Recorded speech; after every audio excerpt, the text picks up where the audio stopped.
Hello, everybody. It's a real pleasure to be here this evening with William Sieghart, kind of a legend and a mythic figure certainly in poetry in the UK. My questions, at least the first couple of questions, are framed in a way that gives you an idea of what William has done in his life and career. In 1992, you founded the Forward Prize for Poetry, now among the most illustrious poetry prizes in the world. And 2 years later, you established the National Poetry Day on the first Thursday of October, now a fixture in the cultural life of the UK. Your initiative, Winning Words, aims to allow everyone, poet and civilian, to experience poetry in public spaces. So I wonder, how has poetry and a life immersed in poetry enriched you? Well, hello, first of all. I feel incredibly blessed.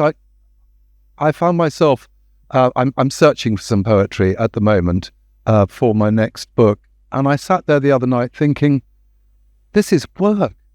I couldn't believe that work for me would end up being, that work for me would end up being my passion and all I really care about.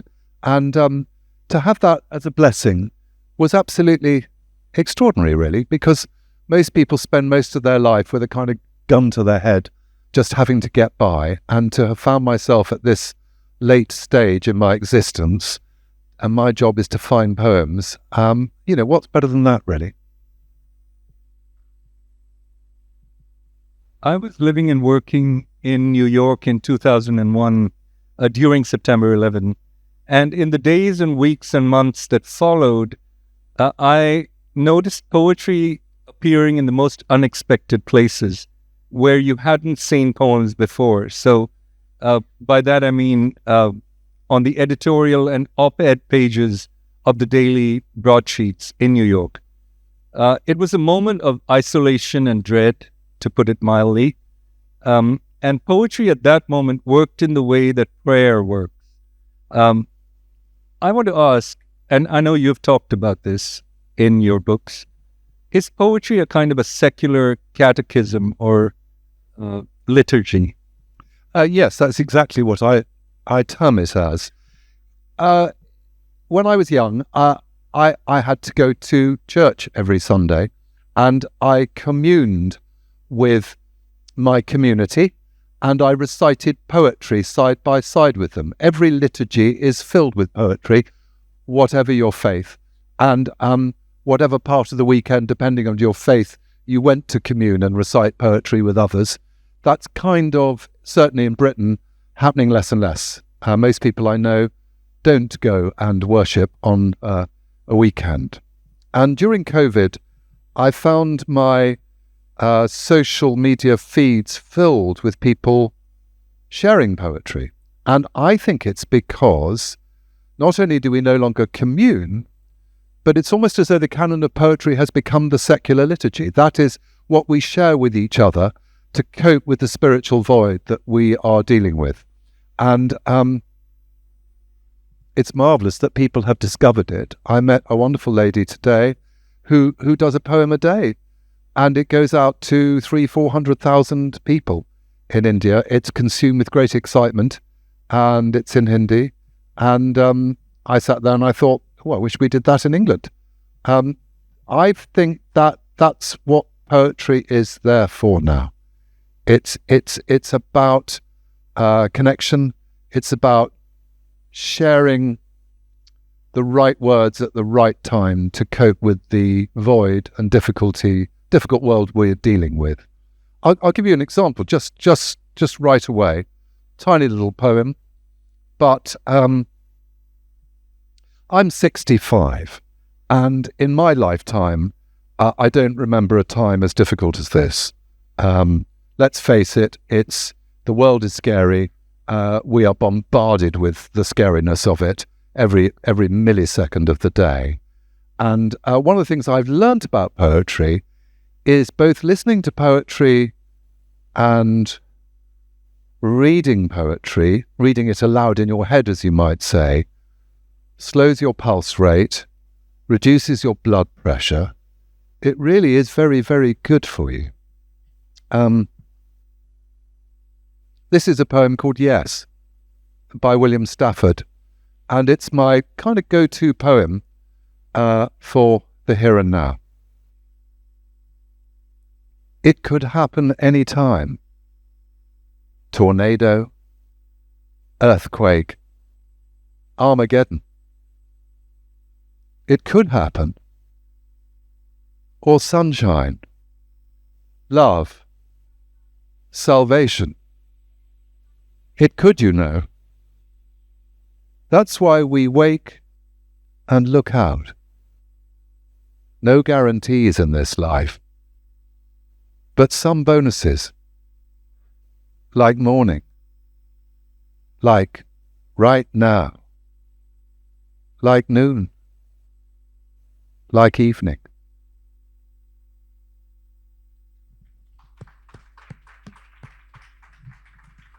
Lovely. No guarantees in this life, but some bonuses like poetry. Yeah. You once said that you don't have to be a poet to find solace in poetry. No. All you have to do is read it. I mean, the whole premise of the Poetry Pharmacy, you very kindly talked about the Forward Prizes and National Poetry Day. My goal all my life has been to try and get poetry out of Poetry Corner, that little sort of tricky place in the back of a bookshop that most people squeeze past with and turn their eyes away. I want to sort of broaden people's connection to poetry, because actually I think it's a natural one, and everybody actually loves poetry, but they're a bit intimidated by the P word. It's something to do with teachers and booksellers and librarians, or something goes horribly wrong in adolescence, and nobody kind of explains to you that poetry is rap, poetry is the jingles on the radio, poetry is all around you, but somehow or other we get a bit lost by it. But the whole premise of the Poetry Pharmacy is, if you give somebody a sense of complicity with how they feel, if people feel that they can read a poem that expresses probably more elegantly than they can express themselves how they feel. Can you close the door? Excuse me. Can we keep the door closed now, just for the intimacy of it? Thank you. If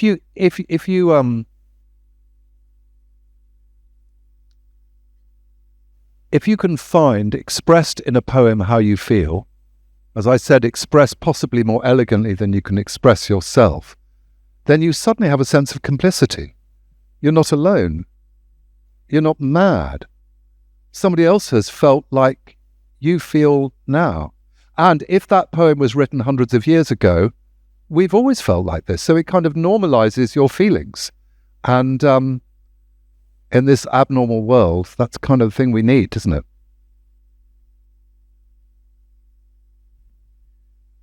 Talking of loneliness and disconnection in the age of social media. Yeah. A time when contradictorily everyone is connected, yet there is no real connection. Yeah. What is the antidote to this disease? Well, I think the antidote might well be poetry. I've certainly I'm finding it really distracting with you two talking. Can you just stop? Thank you. I found the smallest and most powerful antidote to the most common modern disease, which is loneliness. And that is because of this. And the irony is that even though we've got countless social platforms now to communicate with each other, we're not really communicating, are we? It's not the same as what you and I are doing here and now. It's performative. Performative, but also kind of weird, because people are having to sustain an avatar of themselves on their social media. They're having to say, look at me, it's wonderful, my life is great. But inside they're thinking, I'm lonely, I'm miserable, I need a hug. But they don't dare say that on social media. And if we find that almost a schizophrenic challenge as an adult, try being 12. You know, there's a very good reason why Australia has already taken the lead, and I wouldn't be surprised if many other countries do. Anyway, the point being that for this condition of loneliness, I found the most powerful prescription of the lot, and it's the shortest piece of poetry of the lot. And it was written by possibly the greatest poet who ever lived, a man called Hafez, who came from Shiraz in the 14th century. And he wrote, "I wish I could show you, when you're lonely or in darkness, the astonishing light of your own being."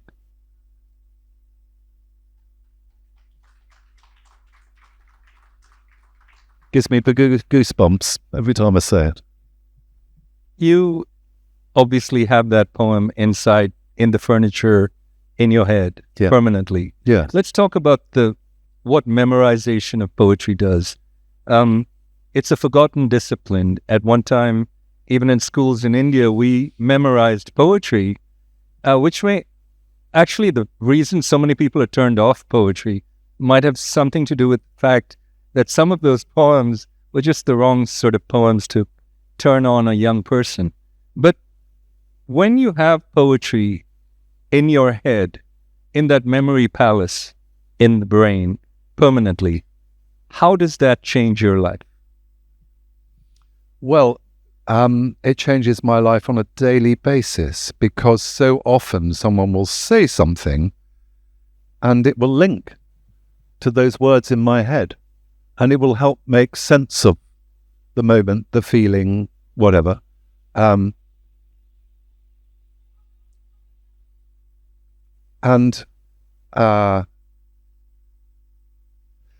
I think that I probably, like most children, have hated my teachers for making me learn poetry. And now I'm incredibly grateful that my head is still filled with it. And poems I try and learn now are kind of almost gone the week later. But poems I learnt as a child are there forever, aren't they? And that's just incredible. In the same way as the lyrics of many pop songs I played the tennis racket to in the mirror, or whatever, those are the ones that stay. And so I'm obsessed by memorizing poetry, and keeps me sane. Could you recite the poem that has been with you for most of your life? There's a particular poem I feel very strongly about. It's not a happy poem, so I'll warn you here and now. I was struck by it in adolescence, and I learnt it then.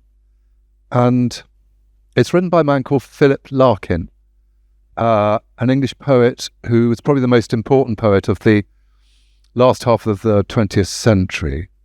And he's really important because he's completely accessible, but he addresses the things we dare not think about.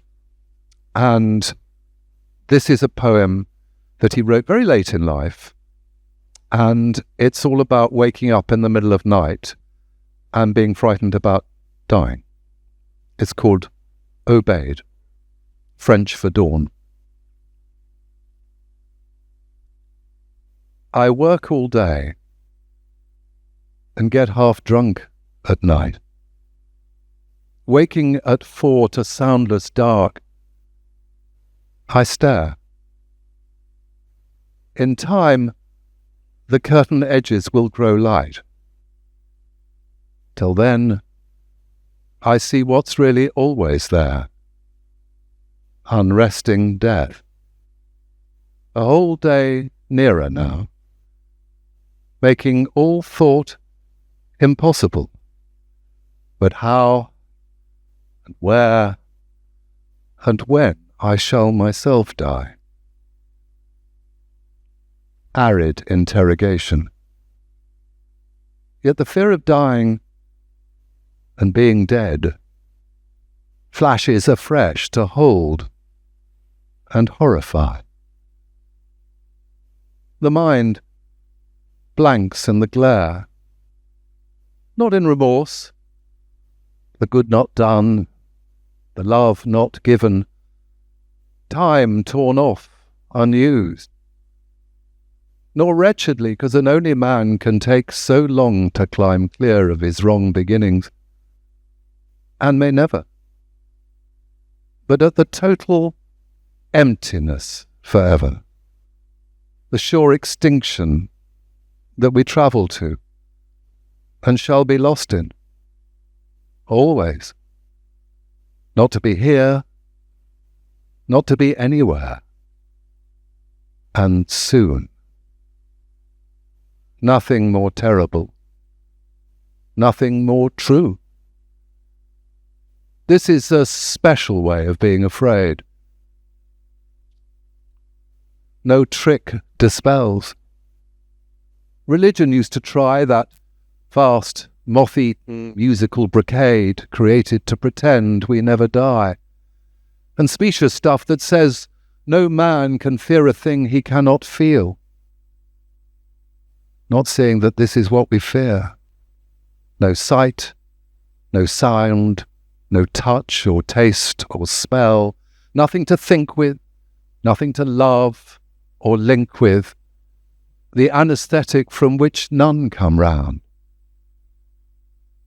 And so it stays, just on the edge of vision. A small, unfocused blur, a standing chill that slows each impulse down to indecision. Most things may never happen. This one will. And realization of it rages out in furnace fear when we're caught without people or drink. Courage is no good. It means not scaring others. Being brave lets no one off the grave. Death is no different whined at than withstood. Meanwhile, telephones crouch, getting ready to ring in locked-up offices, and all the intricate, uncaring world begins to rouse. The sky is white as clay, with no sound. Work has to be done. Postmen, like doctors, go from house to house.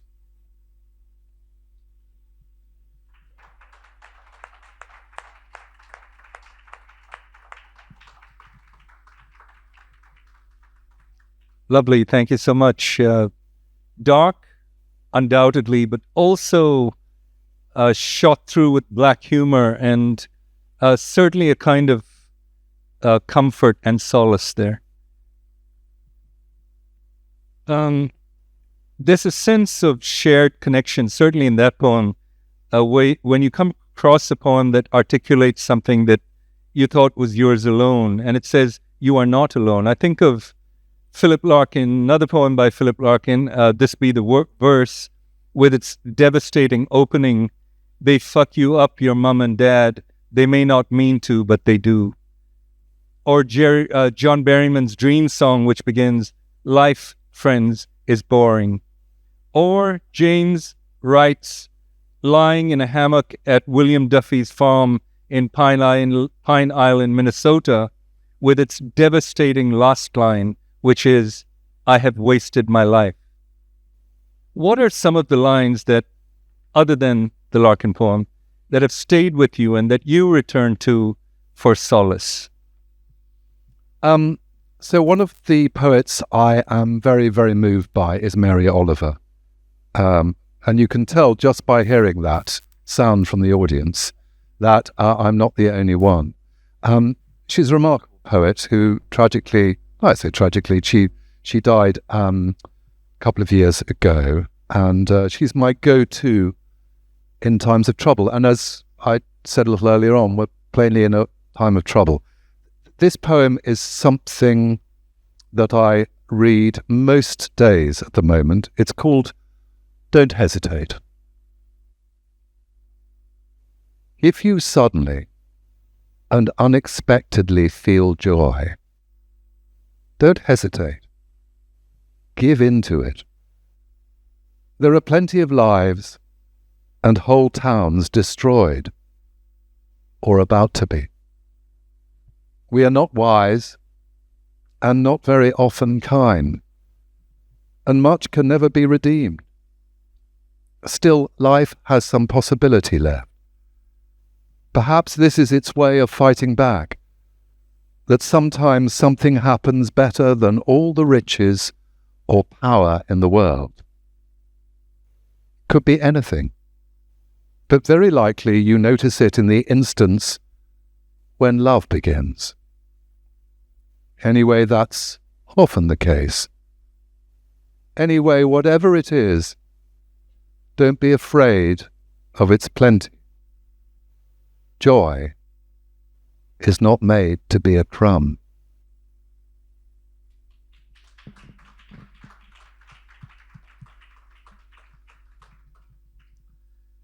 You've been a long-time champion of libraries Yeah. as a safe space where citizens of all ages can mine knowledge of the world for free, and that this is a particular necessity for the vulnerable among us who are in need of support and guidance.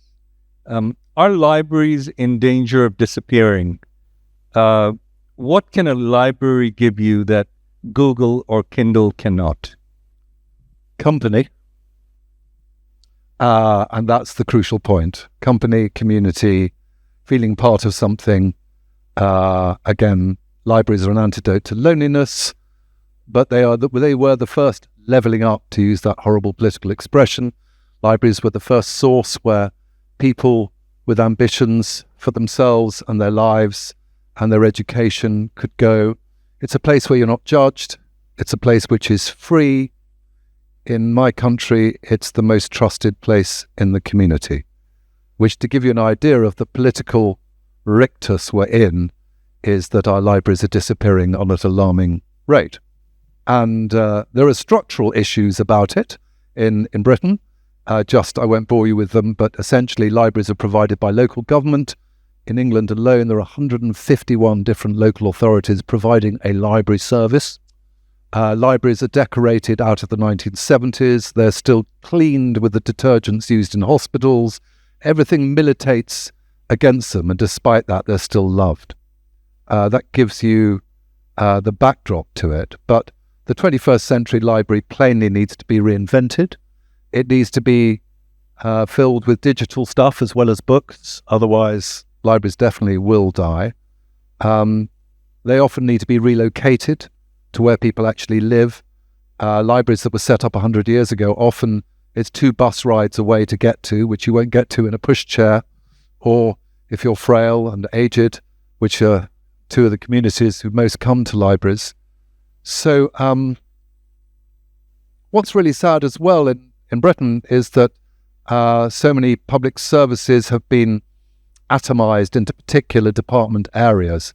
And yet, because the library seems to be able to bring together so many things, it really gets nothing. And the irony is that the most funded area of our lives is in the UK is healthcare. And we're moving into a new kind of world where healthcare will be diagnostically based first and foremost. You know, you will be able to catch cancer before it develops, as long, of course, as you're checked. But the new kind of diagnostics are cheap and plausible and so forth. So I'm trying to persuade the UK government at the moment to try and reinvest in libraries and to put diagnostic systems in there and so forth. So you could literally go in, put your hand on something and someone will go, oh, pop in and see the nurse. You know, it might save you a heart attack or a stroke, and it might save the National Health Service hundreds of thousands of pounds. Subsidise that library for a few years. Okay, I have a rapid fire round. Okay. Yeah. I'll ask you Not very poetic, but here we go. well, don't be so sure. Okay. Yeah. Bob Dylan or Wendy Cope? Actually, for me, Wendy Cope, unexpectedly. Rudyard Kipling or Rabindranath Tagore? Oh, Tagore. You can be honest. I am honest. Tagore. Yeah. Walt Whitman or Walt Disney? Walt Whitman. Sylvia Plath or Ted Hughes? A loaded question. I think they've answered it for you. I'm so too. I think it might be dangerous to disagree. Yes. Eliot or Auden? Eliot. Yeats or Keats? Yeats. Glyn Maxwell or Simon Armitage? Neither.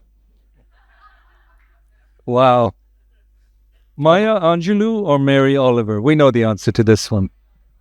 Both. Oh, lovely. Anna Akhmatova or Anne Carson? Oh, Anna Akhmatova. I'm in love with her. Yeah. She could fill a football stadium with 80,000 people in the audience in the height or the lowest depths of the Soviet Union. That's quite something, isn't it? Very brave woman.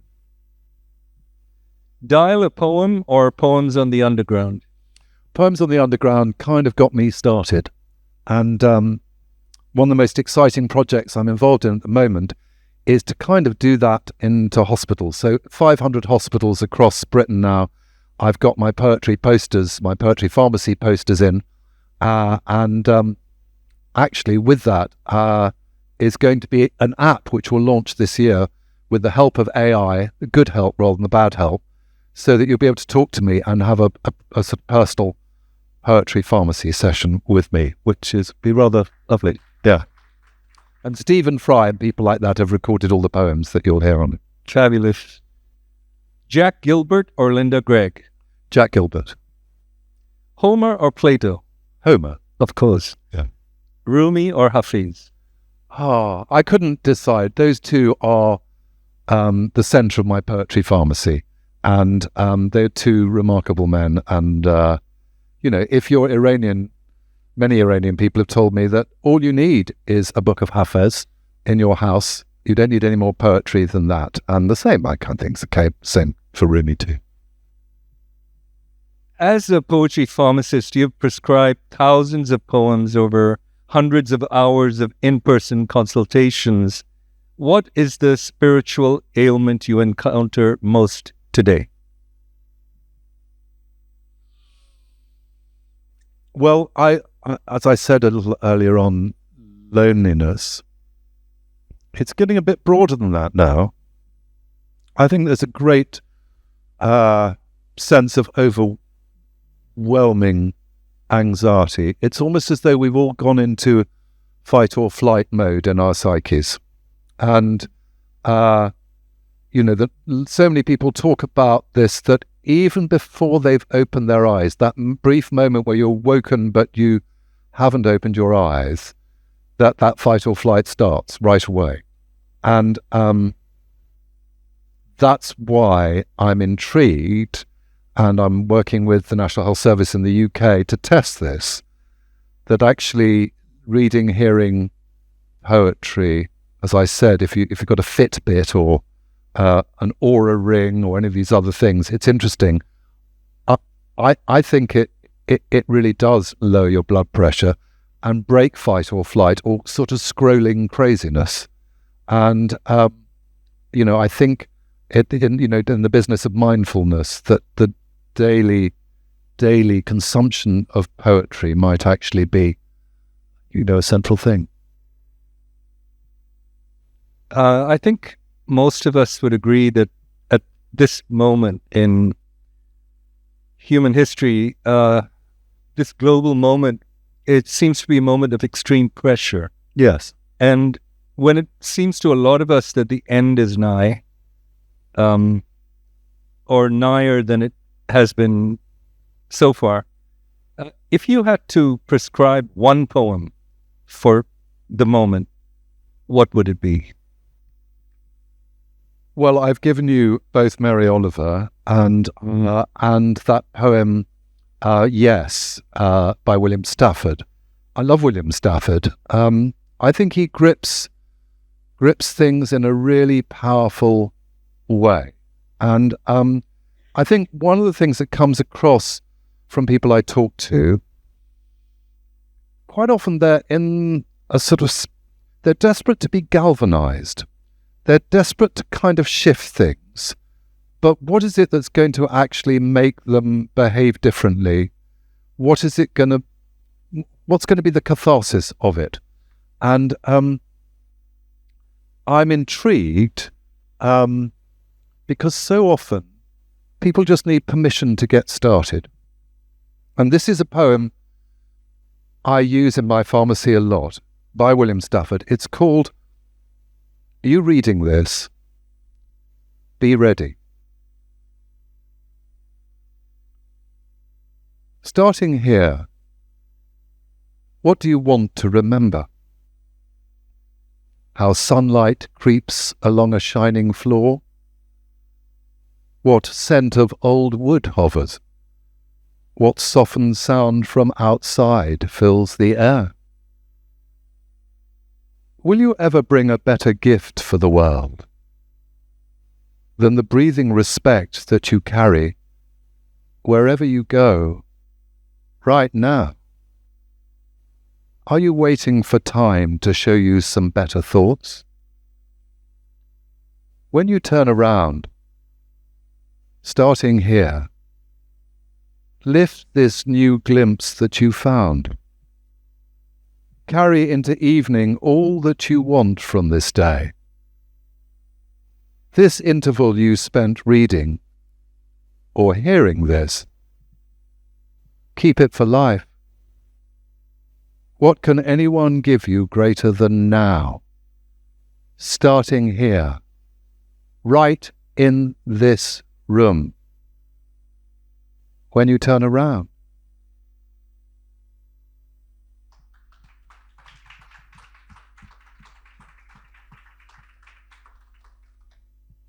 I was wondering if we could have a poetry consultation right now. Of course. In front of everybody. Yeah. If you were to diagnose my condition, what would it be, and what other poems I should resort to for sustenance and reassurance? Well, you'd have to spend a little time telling us. What's bothering you? What's on your mind? What's making you most anxious at the moment? I think the impermanence of things that you thought would last and apparently don't. I feel that more and more as the days and months and years pass. And are you troubled? Do you wake at night? Kind of with tumble dryer mind, as I call it, at 4 a.m, and yes. Frequently. Yeah. At the long night of the soul hour. Yes. I could almost hear the nods, feel the nods behind me as I looked at you. It's the awful hour, isn't it? 4 a.m. Liver time, I think people call it. But whether you consume alcohol or not, 4 a.m. seems to be somewhere around that not so golden hour where it's almost as though whatever the carapace of adulthood we carry, at 4 a.m, we are just children. And it's very, very hard to cope with the anxieties that we get at 4 a.m. And for those of you who are parents, you'll know that at 4 a.m, worrying about your children makes life even harder. And in fact, I suppose maybe that's why people never tell you this, but once you become a parent, you're condemned to worry for the rest of your life. And at 4 a.m, that really, really is tricky. And so whatever your worry is, I'm going to give you this. This is my poetry prescription for you. It's called The Peace of Wild Things, and it's by Wendell Berry. When despair for the world grows in me, and I wake in the night at the least sound, in fear of what my life and children's lives may be, I go and lie down where the wood drake rests in his beauty on the water, and the great heron feeds.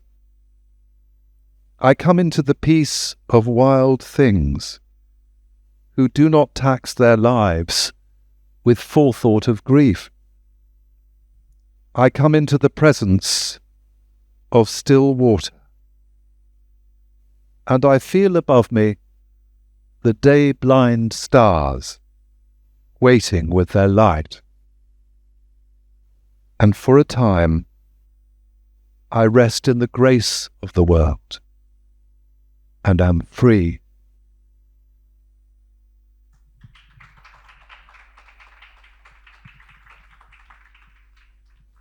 Thanks so much. I know that poem, but somehow hearing you read it, it came alive in a new way. I'm going to open it up to questions from the audience. Yeah.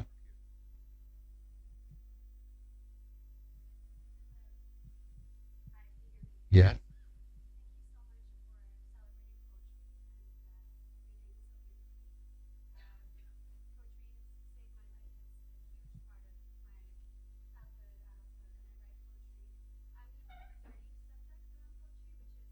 Aspect, which I don't think, I mean, publishers are very careful about publishing poetry. There's very few presses that will publish more than a few copies of a chapbook or a poetry collection. So how have you navigated that, and what was your experience getting your collections, your anthologies published, and even the licensing aspect? How did you work with presses, or was it government funded? I'd love to know what your process has been, because I run a platform that celebrates literature and the history of music and literature, and I'd love to pursue a similar path to you. It's a slightly embarrassing story, the Poetry Pharmacy. The whole thing happened by mistake. As I think I said, a friend of mine actually came up with the idea, and she had lost her husband and father and was grieving and in a poor state, and I kept sending her poems to kind of get her through the day. And she said that she was organising a literary festival, a mini version of JLF in Cornwall, and she was going to set me up in a tent to listen to people's problems. And she said, photocopy every poem you can think of that might help people, and we'll do it. And I thought, well, this last an hour or two, I'll do it. After about 5 hours, I needed a comfort break, and so I left the tent to go to the loo, and I found this blackboard outside the tent, and I was booked up for the next 3 days. That's when I began to realise I was onto something, and at least Jenny was onto something. It was her idea after, I'd been doing this for 20 years at Poetry Days and all of that. But actually the publishing bit happened again by mistake. I went to dinner in London. Can you close the door, please? Sorry. I went to a dinner in London. I'm sat next to an American lady I've never met. I start puffing on my vape, and she says to me, I've got to get one of those. I've taken up smoking again, and I've been listening to people's problems all day, and it was a very challenging day, and I'd had an extra glass of wine. And I said, very inappropriately, because you hate your husband. And then I thought, that's the most inappropriate thing I probably ever said. And she gripped me by the wrist and she said, how did you know? And I said, the terrible truth is, I've been listening to people's problems all day, and I'm acutely sensitive to this. And she said, oh my God, are you a shrink? And I said, no, I'm not, but I use poetry as therapy. And I explained the whole thing. And she said, you're kidding. She said, there's a book in this. She's my literary agent now. And 6 weeks after inappropriately saying what I said, I'd been signed up by Penguin to make the first Poetry Pharmacy book. And the most delightful thing, as I said, it's all happened by mistake. This sits by the till, has taken poetry out of Poetry Corner. It's still the most gifted book on Amazon in the UK, and it came out 8 or 9 years ago. So that's a very unpoetry book story, really, because in a way what Jenny's wonderful idea has done is actually taken poetry to the world of people who are frightened of poetry, rather than the world of people who aren't and who consume it. And as you pointed out in your question, so it's a very long-winded answer, but essentially there are very few consumers for your poetry, one way or another. and therefore it's pretty expensive for a publisher to take the risk. And that's why poetry, individual collections, and particularly ones of unestablished poets, there are very few opportunities. And I always encourage people to enter their poetry into journals and magazines and things, often online, so there are no costs involved. And maybe they'll get picked up. But, there are very few new books of poetry published every year. And I'm afraid that's just the nature of the economics of it all. Yes. Good evening, sir. Good evening, everyone. I'm Captain Samrat Singh Rathore. So, there's a very good saying in Hindi. It states कि जहाँ ना पहुँचे रवि वहाँ पहुँचे कवि, which means कि even where the sun rays fails to reach, it's the poet who reaches there. Yes. And I would like to start. I'm a poet. I do poetry in Hindi, but then I would like to quote the English version of it and then ask you a question. So it is, I believe if you haven't fallen in love, you're still a coward. But if you have fallen and you're broken, then you become a poet. Therefore, it's very important to keep falling and getting out of love, because that's when you bleed words. And who says love only happens between two humans? A farmer is in love with his fields. An author is in love with the aroma of the books. And a soldier fighting a war is in love with martyrdom. Therefore, to me, your question is, what are the lines from your poetry which you would want to outlive you once? Well, thank you. So I'm not a poet, and so I just celebrate other people's poetry. But there's a great Irish poet called W.B. Yeats, who we mentioned earlier on, and he said, "Only an aching heart conceives a changeless work of art." You've often heard that expression, the artist in the garret, that somehow or other, through suffering comes something rather extraordinary. Well, I don't mean that you really have to suffer, but I believe that artists or people who create are fundamentally anxious. And that anxiety is extremely productive. And that's what makes the world so rich with the beauty not just of poetry, but of art, of music, and so forth.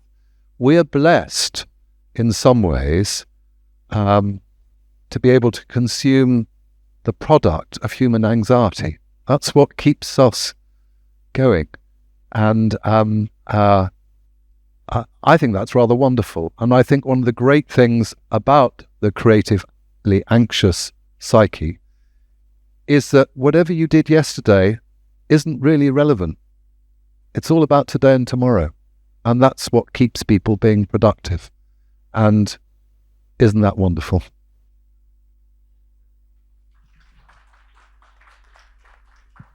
Yes, here in the second row. Yeah.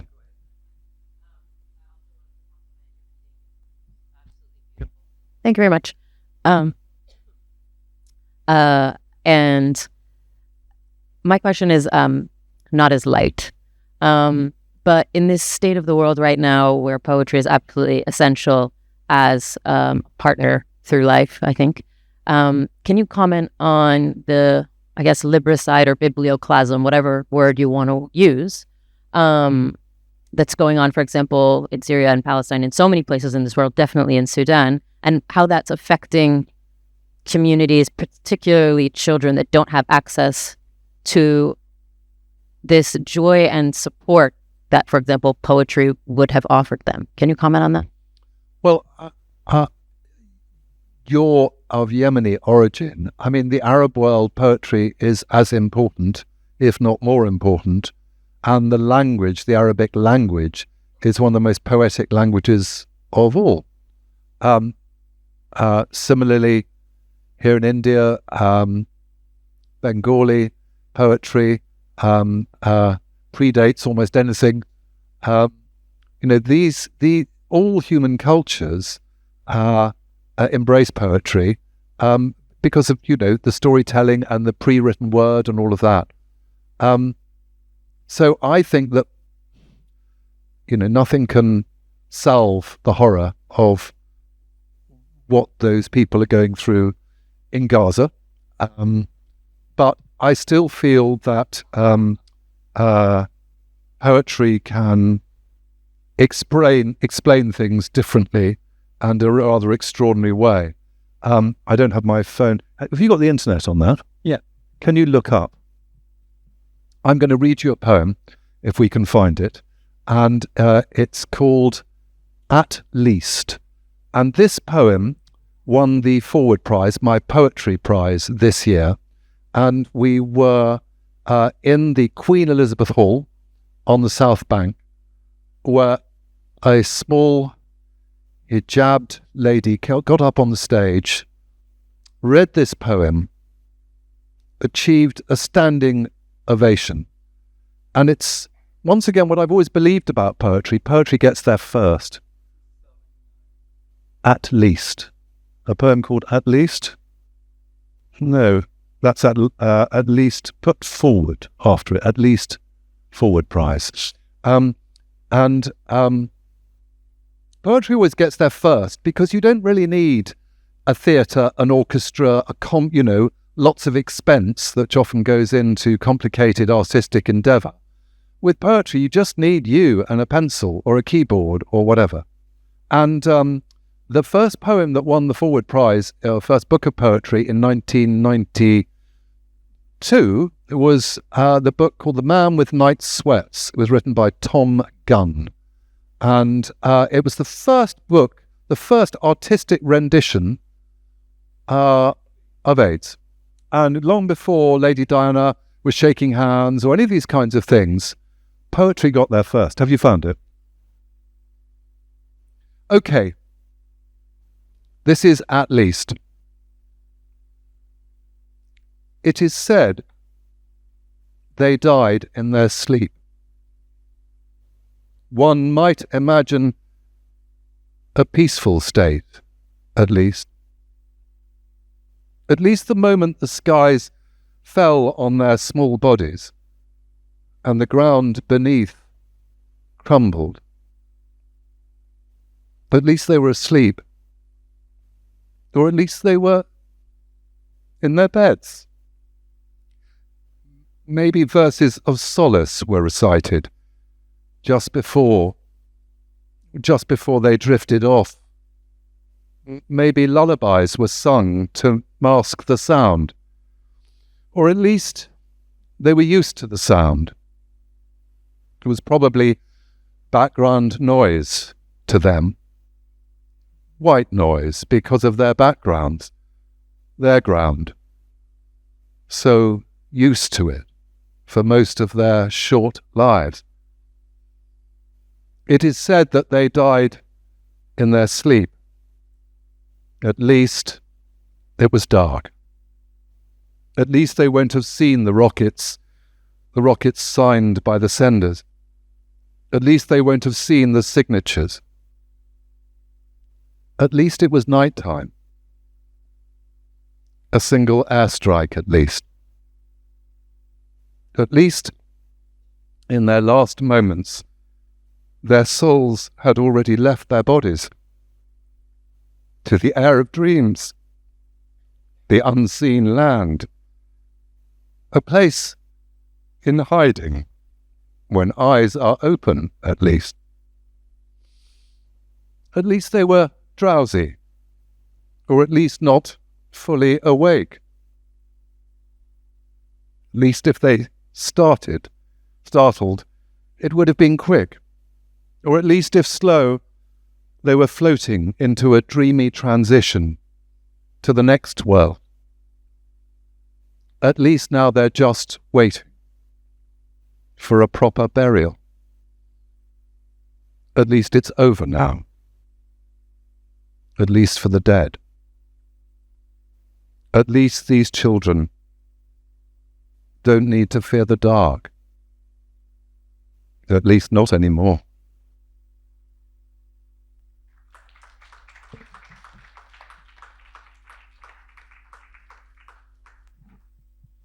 Thanks for that. I don't know what we can follow that with, but thank you so much, William. It felt like we were all in poetry therapy, or in a poetry church or a poetry temple, you know. Thank you for that absolutely wonderful hour. Thank you Thanks, very much. everyone.